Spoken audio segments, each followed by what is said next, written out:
I was sold in the black market as an infant, so I don't know where or when I was born.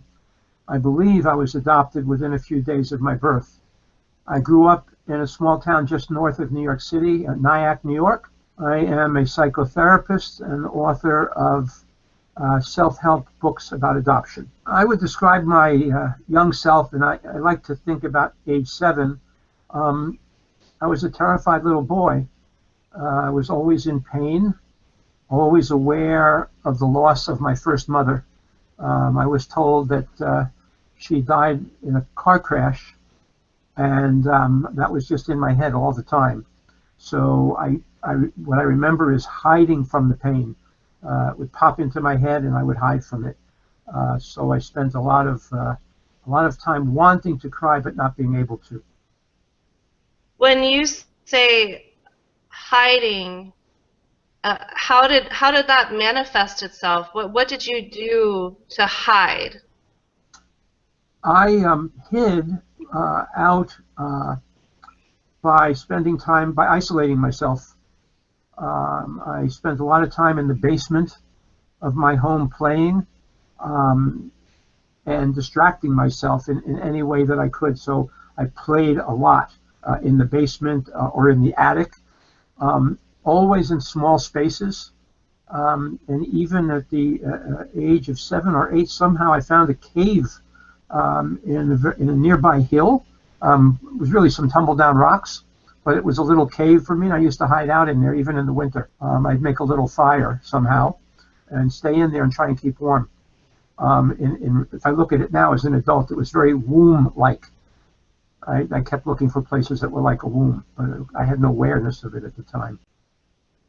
During that time, I don't know if you want to stick with that same age or not. Certainly, you're welcome to move to any age of your childhood. But did you have a favorite childhood possession? I had a childhood possession, but it was not inanimate. It was my dog, Jetty. Whenever I was in pain, I would go to her and hug her. And that was always safe, and I felt better. Most of the time when I was in pain, I was not aware of what the pain was about. I just knew I hurt. And again, in retrospect, I couldn't dare let myself feel what the pain really was, because there was nobody who knew how to comfort me. When you say that, where did you feel that awareness? Was that felt in a physical sense, or in a emotional? Did you feel it in your heart? Did you feel it in your difficulty in concentrating? How did that hurt feel, and how did you know that it existed? How to describe the pain is that I wanted to cry, so it was heart pain.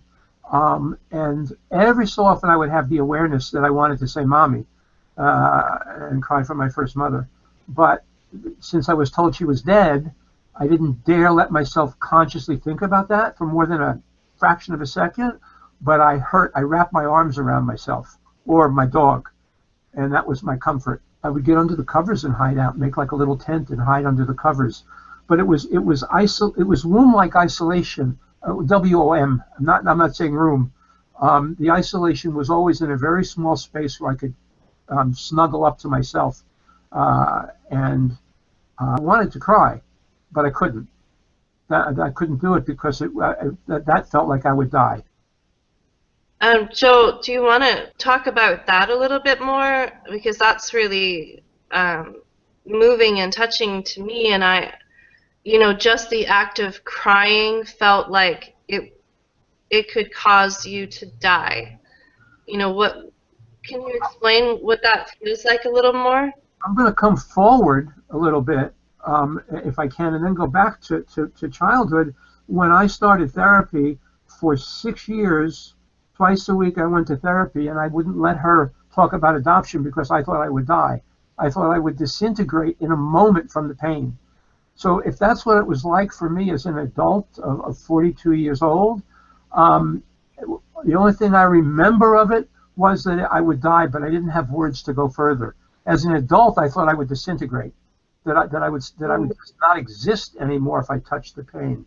And I think it can be that huge for people. that the loss of a mother is such a painful thing for anybody to even contemplate. And the best adoptive mother in the world can't take that pain away. So it wasn't about who was raising me. It wasn't about what I got. It was about what I lost. I know it was always in a corner of my mind. It would pop. I would hear the words in my head, "Your mother's dead. She died in a car crash," and I would tune that out in a microsecond, and then forget that it even happened, that I even had the thought. I know that one time when I was 7, I started crying and saying, "I want my real mommy," and my adoptive mother got into terrible pain hearing me say that, which I can understand.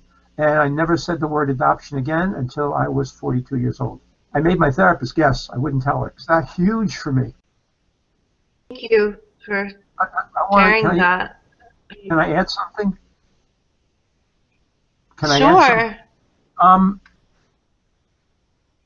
I think one of the huge problems is that children know what their parents don't want to hear. And I took the risk of saying it one time, and I got the reaction that I was afraid to get, which is, "You don't talk about this." And that if somebody could have held me at age 7 and said, "I'm sorry that your first mother isn't able to raise you, and it's okay to cry," it would have made all the difference in the world. Thank you for saying that. I think it's a really poignant and powerful statement to make. You feel like if somebody would have held you as 7-year-old you, that could have changed everything. It would have changed. Yeah, it would have, because I would have had a chance to grieve. And what happens if you don't get a chance to grieve? The pain stays inside you. It's like if I have a toothache and I put Orajel on it, I don't feel the pain anymore, but the tooth decay keeps right on going. If I have emotional pain and I don't get to let it out, the emotional pain just still spreads inside my body and affects what I do, and I may not even be aware of it. It'll affect my relationships and how I live my life. It sounds like, from what you've said so far, that you were very much a creative child. Would you describe yourself as a creative child? I would describe myself as a creative child. I start at age 5 or 6 or so. I stood up on a ladder, put my finger in a light bulb socket, and pulled the switch. And of course, I got knocked off the ladder right away. Yeah, I did that. Within a week, I took a piece of wire and bent it into a U and plugged it into an electrical outlet, and which of course went bam and blew out all the circuits. And then I took an electric iron apart, put it back together, plugged it in, burned a hole in the carpet. So I was always taking things apart, putting them back together. And of course, I wound up as an electrical engineer, which I guess is not a surprise. I spent a tremendous amount of time with the childhood toys of the day, a Tinker toy or an erector set or a chemistry set. I was always making, building things in any way I could. And that continued into my adulthood. So, and then I did the thinking. I remember creating in my mind, a safe room under the house. It was only in my mind. And it was a place that was totally safe for me to be. And I could look out at the world, but nobody could see me. And it's going back to being in a womb again, to be totally contained and safe like one was in the womb. Right, you said going back to being in that womb again, and obviously you talked about having a huge creative mind and creative imagination. And did you include any imaginary friends in that world with you? As a child, I had an imaginary friend named Pete. I just remember that I had the imaginary friend. I don't remember anything about him, but nobody was allowed in that room with me, in that imaginary room. That was mine. However, I knew, oh boy, I could tear up saying it. I knew I was waiting for a woman to come and join me. And that would have had to be my mother. I mean, that's so clear to me now. I didn't know that then. I just knew that a special woman was going to come and be in my hideout. So And in your hideout with you and Pete, you were waiting for your mom to show up. no, Pete wasn't in the hideout. Nobody was allowed in there except me. Pete was an imaginary friend that I used to talk to out in the yard. That's what my parents tell me anyway. I spoke to Pete outside in the real world. I would talk to him out loud. It's a wonder they didn't lock me up. But I talked to Pete out loud. But in the hideout, that was just for me, and I was waiting for a special woman. So did you have thoughts, or when did you think that you realized kind of what you wanted to be when you grew up? I never thought about growing up. I never thought about what I wanted to be growing up. I know there was a phase when I wanted to be a cowboy, but that didn't have to do with growing up. I just wanted to be a cowboy. I never ever thought about an occupation or getting married or anything. I know from my work now that it's really common for us adopted people to not think we're going to get older. Most of the people that I work with will say, I never thought I would be 20 or 30 or 40. We don't think that way in general. One of the things that there's a saying that the future is blind without sight of the past. It's really hard to look forward when you don't know where you came from. So I just never thought about growing up. That's really fascinating. But it makes a whole lot of sense. As you're a child, how did you feel about your schooling? Were you academically interested? Did you feel like you felt supported by teachers or in your peer groups? As a child, I did very well in school, but I didn't have to study. Anything I heard and saw on the blackboard, I absorbed, and I just was easy for me. I did not, in grade school, I don't even think I had any friends. I imagine I did, but I don't remember them at all. I remember a few teachers, and their names even. I remember I got distracted a lot. No, I distracted myself a lot. I didn't pay attention. I don't know how I learned. I was I was 7 or 8 years old, and I was counting the holes in the ceramic, the acoustic tiles in the ceiling. All those little holes in it. There must be, God, 100 in each tile, and I was counting them in the ceiling. And the teacher said to me, "What are you doing?" I said, "I'm counting the holes in the tile." I never paid much attention, and somehow I did very well anyway. When I got to high school, I had to pay attention, but in grade school, it was nothing for me. But I liked school. School was something I always liked. When you were younger, did you have any fears, like imaginary monsters or fears of the dark? Well, when I was younger, I was terrified of the dark. I was sure that there were monsters. I had horrible nightmares that I would be walking down I remember them very well. I would be walking down a street like in a warehouse district, a very industrial district, late at night, and the Greek masks would jump down at me. The comic drama masks put together side by side.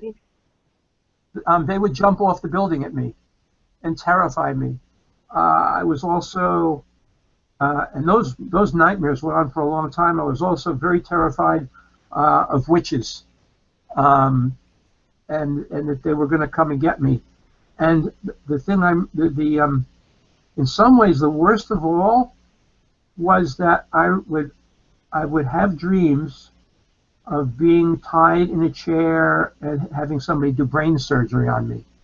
I think that analyzing it now as a therapist, that I was afraid there was something terribly wrong in my head, that my thoughts, or that I was crazy, or that there was something very wrong and that they were going to drill a hole in my head to fix it. Otherwise, it makes no sense to me.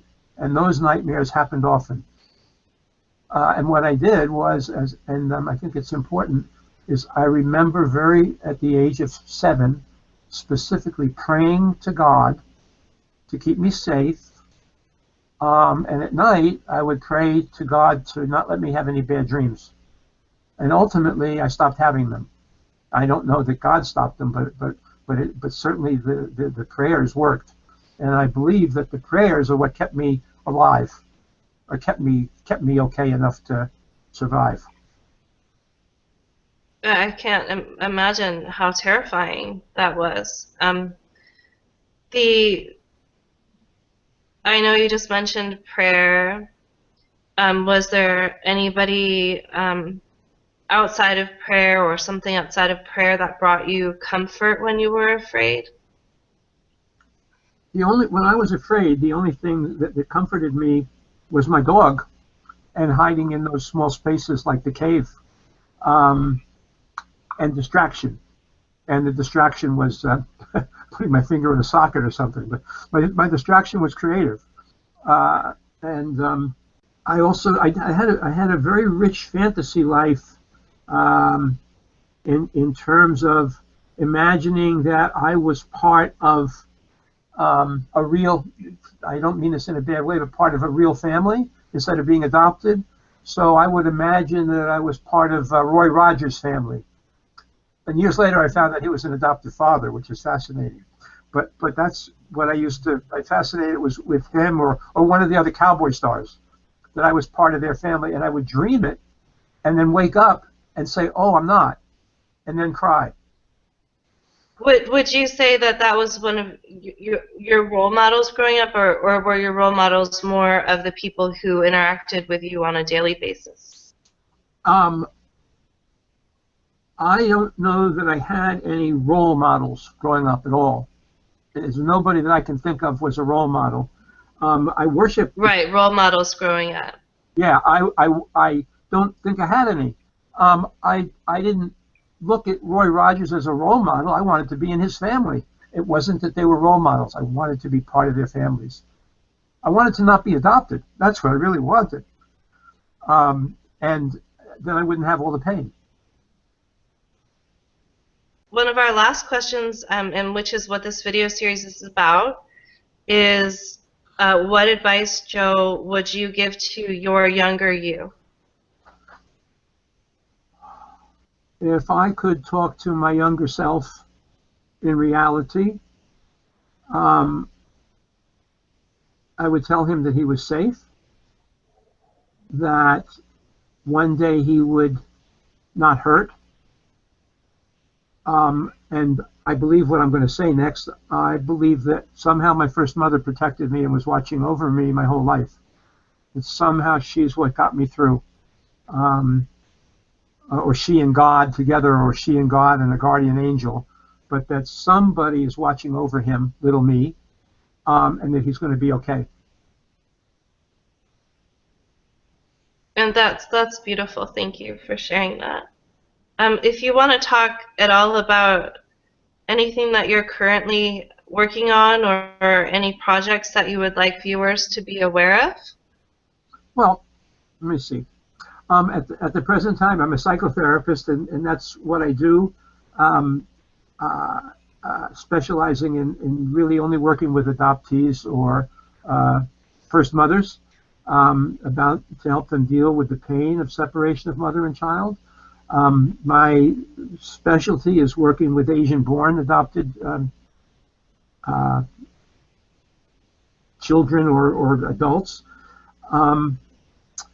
I hold healing weekends 6 times a year to help people come here and work on their pain. I just published my autobiography, and the name is I Almost Fell Off the Top of the Empire State Building. And that is true. I almost fell off the top of the Empire State Building. That's where I worked and put up antennas for 25 years. I'm there in the World Trade Center. And the first time I went up, I almost fell off the top. I almost died many times in my life, literally. And the book is about how I survived both physically and emotionally. And it's about, and really to give hope that no matter what, we can survive if we never give up. And I believe that. And then I am currently starting to write my fourth mystery, and it will be about international human trafficking. Excellent. So is there something that you would like to say in closing? Just to Yeah. anybody who might be watching this, I know it's been a crazy journey tonight. You know, we've had many missteps and tried to get ourselves together. But if you'd like to go ahead and say something in closing. To those watching, I'm glad you've watched this video, and I hope that no matter what, you will never ever give up hope, and that you will know you are not alone. Thank you for spending time with me. You're welcome. Through all of our crazy moments. I'm sorry we're out of kind of half spending time with me. Yeah, no, I'm sorry we're out of sync. Can you hear me? I know, I don't know. We'll get our groove somehow, some way. Not today though. Okay. We'll make it work. Okay, and I send you a big hug.